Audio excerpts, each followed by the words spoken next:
I remember my first magical girl anime. It was Madoka Magica, and it had everything 15-year-old me could ever dream of. Cute girls, cute outfits, cute mascots, abstract imagery, decapitation, becoming God, you know, all that warm and fuzzy stuff. Oh yeah, those transformations were pretty cool too. With just a catchphrase and a wave of a wand, or, you know, anything magical for that matter, our heroines are transported to a candy-colored realm of glittery power-ups and excessive accessorizing. So, I'll be your guide, the guardian of information. In the name of why anime, I will teach you all about the history of magical girl transformations. Most Americans' first taste of magical girl shows was, of course, classic series Sailor Moon, but Mahou Shoujo or Majoko had a long history before the Sailor Senshi made their way to the West. Mahou Shoujo literally translates to magical girl, while Majoko is specifically witch girl, and witches are where their transformations got their start. Back in the 60s, Toei Studios put out the first heroine or shoujo anime, which were also the first magical girl anime, inspired by the 1964 American comedy Bewitched, in which a witch marries a human and tries, and fails miserably, to hide her magical powers. Toei released Sally the Witch, or Mahotsukai Sari, in 1966, followed by Secret Ako-chan, or Himitsu no Ako-chan, in 1969. Sally's transformations were quick and simple, with no magic phrases, or accessories, or any of that embellishment. She's an actual witch who just wanted to fart around Earth, pretend to be a normal girl, and hide her powers. Ako, on the other hand, actually was a normal girl who gets a magic mirror that transforms her into anything she wants. Even though both have serious powers, they mostly use them for makeovers and helping society priorities. With the understanding both will resume their responsibilities. Sally returning to her kingdom to rule, and Ako changing back to a normal girl who will eventually become a normal woman. 1979's Hana no Korunrun had a very brief, simple transformation sequence, but it's mainly notable for being the first magical girl anime to reach the US. It's set in Europe, which might explain that Western popularity. The heroine used a magical pendant and flower power to transform into whatever outfit she needed. Sounds like something this broke-ass girl could use. The movie version ran on HBO in 1980 under the name Angel and was released to home video a year later. It wasn't too different from what the Western world was already used to seeing in films like 1950's Cinderella, with its magical shoes and color-changing dress. Then, there was 1971's Fushigi na Merumo, or Marvelous Melmo. From the creator of Astro Boy, the show is intended as sex education, which sort of explains that, really weird body shifting. Merumo gets a bottle of magic candies after her mom's ghost has her wish granted by God. What is it with magical girl anime and God? Blue candies turn her into an adult, red turns her back into a kid, or a baby, or a fetus that can regress to animal forms, all with plenty of penny shots? Well, it was the first series to make use of them. Sure is a lot of history in this genre. Toei produced a bunch more Majoko shows in the early 70s, including Mahou no Mako-chan, about a mermaid with a magical pendant, Sarutobi Echan, about a superpowered ninja girl, Mahotsukai Chappie, and Miracle Shoujo Limit-chan. 1972's Mahotsukai Chappie didn't transform, but she did have the first anime magic wand. Okay, it was actually her grandpa's baton, but I like the idea of a grandpa with a magic wand a little more. Like, what would he wish for? Matinee theater tickets? Magic dentures? For those damn kids to get off his lawn? And though it didn't have a transformation sequence, Toei's 1974 Majoko Meg-chan, aka Megu the Little Witch, gave the entire genre its name. As for 1973's Limit, her dad saved her after a bad accident by making her a cyborg with cool tech like a floppy radio and super speed boots. If she twisted her chest pendant and shouted "change face," she could transform into anything, including a superhero or an angel. But it's the other 70s cyborg show that was the real game changer for magical girl transformations, with enchanted jewelry, an activation phrase, floating and revolving as she changed, and of course, nudity. 1973's Cutie Honey set the template for future magical girl transformations. Though technically a shonen, at least according to its creator, the show even followed a Monster of the Week format, with a flowery repeated speech before Cutie Honey battled them. Cutie Honey was way more focused on transformation than any show that predated it, though that might have mostly been because it gave the male-targeted audience a good excuse to scope out some android booty.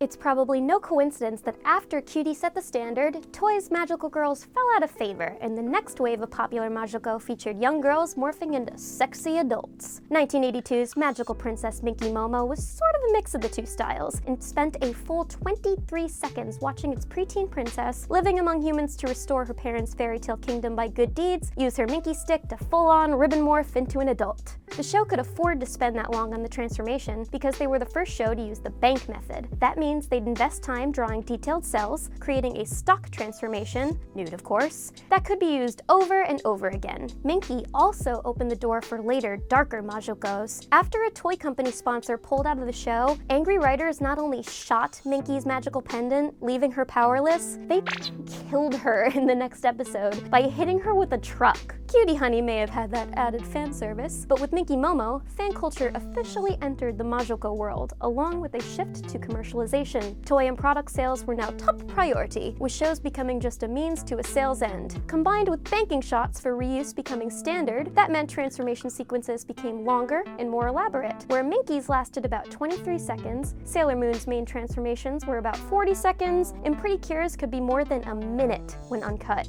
Studio Pierrot had a string of hits with magic idol shows, starting with 1983's magical angel Creamy Mami. An alien abduction gives 10-year-old Yu the power to turn into a 16-year-old version of herself, who becomes a popular singer. She ultimately wins the heart of her crush, who crushes on her idol identity. Persia the Magic Fairy, Magical Star Magical Emmy, and Magical Idol Pastel Yumi all fit the same magic idol world. In 1987, Pierrot released a one-off OVA special featuring all of them, called Majiko Club Yonen Gumi, Kukan Kara no Alien X, aka the first major magical girl team squad. And while Pierrot's shows may not have been a direct influence, 1985's toy animated American show Gem and the Holograms was literally created by toy company Hasbro to compete with Barbie. In it, record company owner and manager Jerrica, no, not Jessica, because that would actually make sense, changes into rock celebrity Gem, and with the help of magical earrings and a powerful hologram projecting computer called Synergy. Her transformation's not fancy and is closer to the original magical witch girls, but speaking of Synergy, it's pretty interesting that America and Japan were into magical idols at the same time.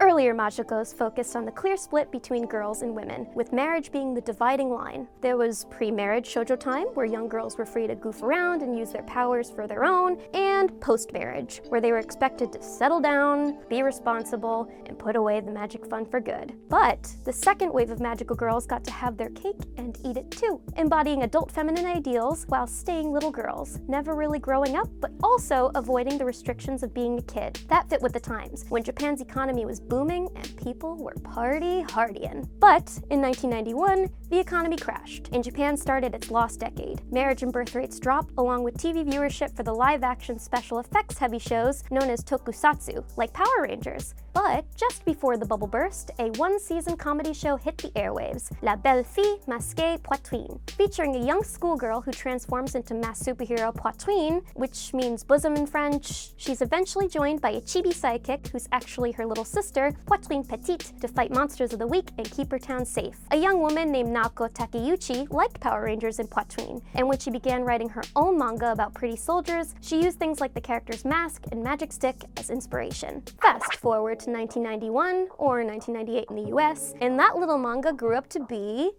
Sailor Moon! Alright, be honest, we all know that's what you nerds clicked on this video for. The show hit both countries big time. It fused the Sentai and magical girl archetypes in a way that reached out to fans beyond shoujo, and more importantly for other countries eyeing the show's popularity in Japan, it had over 5,000 different toys and merch that sold well. Female battle hero shows became more popular in general, possibly because Japanese ideas of masculinity were crumbling with the economy, but also because the feistier fighting ladies appealed to a wider audience, specifically an adult male one. Plot twist. Shows like 1994's Magic Knight Rayearth sort of spoof Pretty Sammy, and 1996's Ai Tenshi Densetsu Wedding Peach featured more battle action. Even the series director of Dragon Ball Z, Daisuke Nishio, ended up planning battle scenes for the 2000s Mega Magical Girl Empire, Pretty Cure. And with extended battle sequences came even more elaborate transformation sequences to prepare for them. The transformations shifted from the literal transformations of previous shows, from small girl to adult woman, to to more of a full-on cosmetic makeover. Getting rid of the hard boundary lines of the first Magico shows and the transformation split of the second wave, these Maho shoujos had adult women's domestic responsibilities creep into their warrior girls' lives. Sailor Moon is literally a mother to future daughter Chibiusa, but cares for her in her teen years, while the witches of Magical Do-Re-Mi bake and run a magic store. Both of those shows and most of the Pretty Cure series involve family-like responsibilities and caring amongst the girls, not like those lone wolf magical girls of yesteryear. The transformations balance the adult stuff by showing and emphasizing purity, cuteness, and youth. Their enemies, like Sailor Moon's Queen Beryl, Wedding Peach's Rain Debula, or lyrical Nanoha's Prisia Testarossa, are all power-hungry, sexy vamps in heavy makeup. Evil these feminine young girls are fighting is often actual adult women, and the emphasis, especially with Sailor Moon, in being powerful because of their femininity rather than in spite of it. Now there's a message I can get behind. 1998's Cardcaptor Sakura was a throwback to the cute witch origins of the genre, reflected in its shorter transformation scene, but still had more fighting than its predecessors, and explored much darker themes. The biggest difference is that Sakura didn't even change outfits. Well, I mean she did, but her friend made them for her, so not so magical? 2004's Pre-Cure Empire, also known more appropriately as Glitter Force outside Japan, follows different groups of girls as they fight monsters bringing misery to Earth. Their transformations shift from schoolgirl to little girl, and usually involve accessories a little more modern than the average wand, like cell phones, smartwatches, or clip-on mini backpacks. Almost to make up for the literal rainbow girliness of their change, the series borrows even more heavily from shonen plots and themes. 2010's Pretty Rhythm threw back to the idol days, but slammed it together with recently popular sports anime, resulting in transformations that are a lot more about looks and enhancing performance. 2011's Puella Magi Madoka Magica, a personal fave, messed with genre conventions showing the seedy underbelly of magical girls. They become magical by having a wish granted, and in return must fight witches responsible for accidents, disease, and suicide. Accordingly, the transformations get, abstract? Most are based on different music types, representing the different types of wish that led each girl to the transformation that they now have to go through. But the biggest, and arguably best update to magical girls in modern times, as Denise Williams would say, let us hear it for the boys. Obviously, there's a history of men transforming in anime, but to be magical boys, they'd have to be, well, magic, in a show that primarily appealed to girls. Tuxedo Mask is the OG, of course, and a few other shows technically have magical boys, like 2003's DN Angel, where a 14-year-old burnt out on love transforms into a phantom thief known as Dark. Wait, Phantom Thief? So does that mean the entire cast of Persona 5 are technically magical girls? Finally, in 2015, Binan Kuku Chikyu Boybu Love, or Cute High Earth Defense Club Love. Alright, well, it became the first official magical boy show. Ladies, control yourselves. Despite magical girls hitting American shores way before other anime, tokusatsu is what first blew up in the United States, with 1993's Power Rangers. Their transformations transfixed Western audiences. Sailor Moon and Dragon Ball Z followed in the mid-90s, and the Pokemon boom cemented anime as a force to be reckoned with for advertisers. Slowly, anime audiences grew, and the first generation of viewers became the next generation of American animation creators. Shows like Ben 10 and My Little Pony are just a few stateside creations that bear the clear stamp of magical girl influence, and feature monster fights, teamwork, magic, and of course, transformations.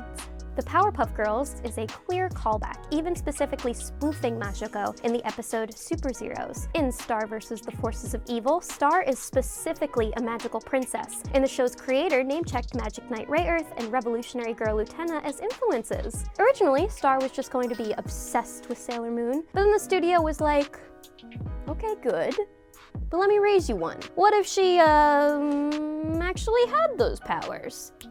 Insta-cash. And so, another generation continues, a long way from where it began. Steven Universe and Bee and Puppycat really take it one step further, completely emulating anime styles and conventions, including transformation sequences and fight scenes that are shot for shot from revolutionary Girl Utena, a loving tribute to an animated culture they're clearly steeped in. American audiences did have a little bit of prep on magical transformations before Sailor Moon. We mentioned Gem and the Holograms earlier, but sword and sorcery shows like She-Ra and He-Man had full-on transformation sequences with magic objects, catchphrases, and sparkly silhouettes. Wait a minute. Does that make He-Man the first truly magical boy? I'm Dory, and here at GetintheRobot, we take a firm pro-magical boy stance. Subscribe if you agree.